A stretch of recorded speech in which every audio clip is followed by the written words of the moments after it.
some of the city's best groups are performing live to help raise their profile in the highly competitive music industry. With them is our business correspondent and ageing rocker, Mark Foster.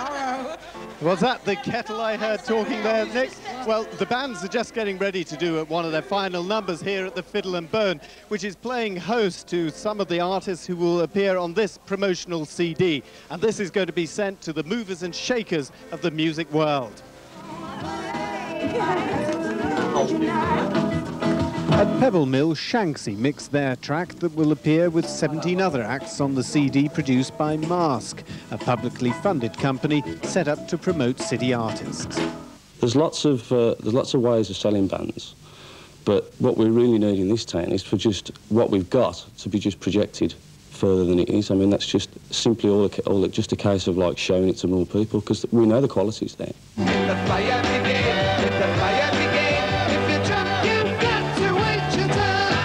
Birmingham has a long pop history, from the move of the 60s to ocean colour scene today.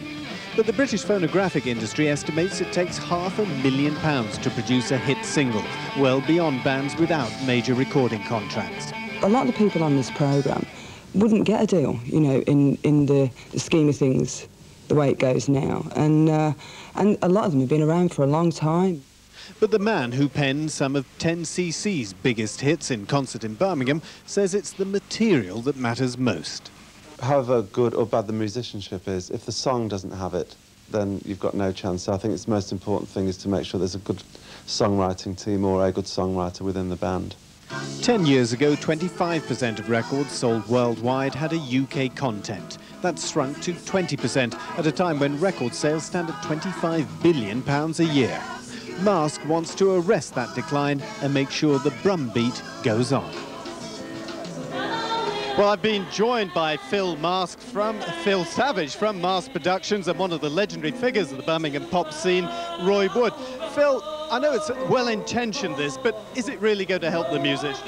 Yeah, I believe it is. I think for too long, Birmingham musicians with incredible skills who've devoted 10, 15 years to their craft have been largely ignored by the music business. And I think we should, as a community, get together and support these people. You know, they've got the new songs, they've got all the bits and pieces needed to actually take them forward to the next step in their careers.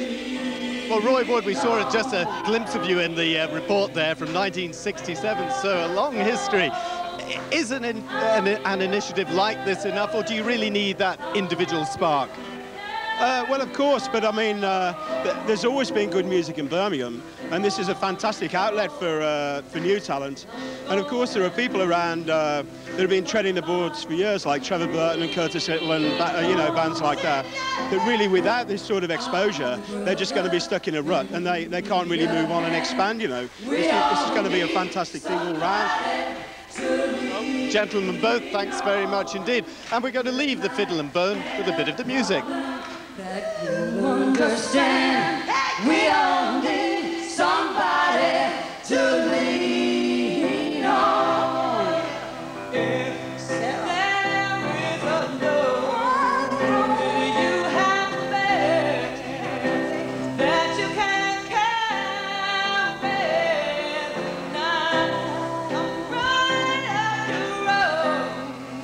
Step us up for the evening. In a few minutes, a look at the top story.